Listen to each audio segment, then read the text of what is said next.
সময়টা ছিল 2022। একদিন আমি আমার বন্ধুদের সাথে আড্ডা দিচ্ছিলাম। কোনো এক কথা প্রসঙ্গে এক বন্ধু বলে ফেললো, আমাদের দেশের মানুষ যেভাবে একজন অন্যজনের পিছনে যেভাবে লেগে থাকে, একজনকে কীভাবে উপর দিয়ে নিচে নামানো যায়, আবার কেউ কেউ অলওয়েজ চেষ্টা করে থাকে কার পিছনে কীভাবে বাঁশ দেওয়া যায়। তো যাই হোক, এই কথা প্রসঙ্গে এক বন্ধু আমাকে বলে ফেললো, বন্ধু সবাই তো সবাইকে এভাবে দেয়, তো তুই কি এই বাঁশটি কোনো ভালো কাজে ব্যবহার করতে পারো? তুই তো অনেক কিছুই বানাস, তাইলে এই বাঁশ দিয়ে একটা ড্রোন বানা। তো যাই হোক, ওই দিন আমাদের মোটামুটি সবাই মিট আপ করা শেষ হলো, সবাই যার মতো বাড়ি চলে গেলাম। 2000 years later. তার অনেক দিন পরে আমার ওই যে বন্ধু যে আমাকে ড্রোন বানানোর কথা বলছিল বাঁশ দিয়ে, সে আমাকে একটি বিষয় নিয়ে কথা বললো, আমাকে ফোন দিয়েছিল। তো আমরা মোটামুটি 10 থেকে 15-20 মিনিট কথা বললাম। তো তার মধ্যে হঠাৎ করে সে আমাকে জিজ্ঞেস করে ফেললো, বন্ধু তোকে তো বলছিলাম একটা বাঁশ দিয়ে ড্রোন বানানোর জন্য, তুই কি এটা আসলে বানিয়েছিলি? তো যাই হোক, আমি তখন আর তাকে কিছু বললাম না। তো আমি তখন চিন্তা করতেছিলাম যে আসলে এটি সম্ভব কিনা। তো যাই হোক, আমি তখনই ভাবলাম যে যদি কখনো গ্রামে যাই তো সেক্ষেত্রে আমি বাঁশগুলো সংগ্রহ করব, আইকেলা বাঁশ হোক আইকে ছাড়া হোক, এরপরে চেষ্টা করব এরকম কোনো ড্রোন বানানো যায় কিনা। আপনারা এখন অনেকেই বলবেন, সারা দুনিয়ায় এত কিছু থাকতে কেন বাঁশ দিয়ে ড্রোন বানাতে হবে? আমার কাছে অ্যান্সারটা খুবই সিম্পল। কারণ এই যে দেখেন, বিভিন্ন সময় বিভিন্ন কাজে রডের বদলে বাঁশ দিয়ে বিল্ডিং, ব্রিজ বানানো হচ্ছে। এই ড্রোনটি বানানোর জন্য আমি এক ছোটো ভাইয়ের সাহায্য নিয়েছিলাম, সে বিভিন্ন জায়গা থেকে বাঁশ সংগ্রহ করেছিল।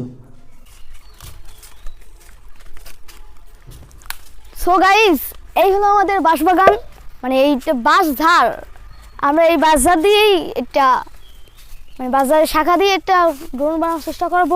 সমস্যাটা শুরু হয় যখন আমি ড্রোন বানানো শুরু করেছিলাম, ঠিক তখনই। কারণ ড্রোনের শেপ কীরকম হবে বা এটির সকল পার্টসগুলোকে কীভাবে অ্যাটাচ করব, সকল বিষয় নিয়ে আমি একটা কনফিউশনে ছিলাম। আমি ভাবতেছিলাম, ঠিক তখনই আমার ওই যে ছোটো ভাই আছে, সে আমাকে একটা আইডিয়া দিল যে আপনি খুব সিম্পলভাবে এইভাবে কাজটি করতে পারেন।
আমি সবসময় যে সকল ইলেকট্রনিক্স ড্রোনে বানানোর ক্ষেত্রে ব্যবহার করে থাকি, ঠিক সেম পার্টস, সেম ইলেকট্রনিক্স আমি এখানে ব্যবহার করছি।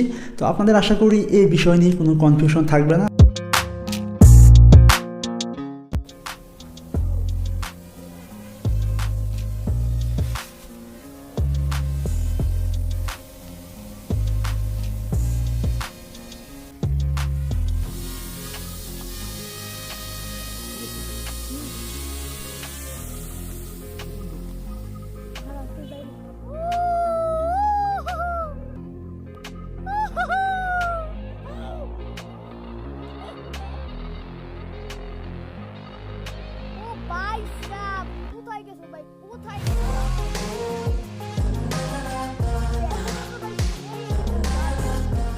আজকের এই ভিডিওটা সম্পূর্ণ বিনোদনের উদ্দেশ্যে বানানো। আপনারা যদি কেউ এটিকে সিরিয়াসভাবে নেন ভাই, তাতে আমার কিচ্ছু করার নাই। কারণ আপনারা অনেকেই আমাকে বিভিন্ন সময় বলে থাকেন যে ভাই একটু ফানিভাবে কোনো কিছু বানানোর ভিডিও দেওয়া যায় না।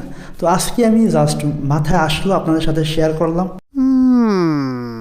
আর ভিডিওটি ভালো লাগলে অবশ্যই একটি লাইক দেবেন, কমেন্ট করে জানাবেন ভিডিওটি কেমন লাগলো। অ্যান্ড আপনাদের যদি কোনো আইডিয়া থাকে অবশ্যই আমাদের ফেসবুক পেজে মেসেজ দিয়ে শেয়ার করবেন, অথবা আমাদের কমেন্ট বক্সে কমেন্টে শেয়ার করতে পারেন। আমাদের সকল সোশ্যাল মিডিয়া লিঙ্ক ডিসক্রিপশন বক্সে এখানে দেওয়া থাকবে। আর দেখেন নিচে এইখানে অথবা এইখানে সাবস্ক্রাইব একটা বাটন রয়েছে, একটু সাবস্ক্রাইব করে দেন। আল্লাহ হাফেজ।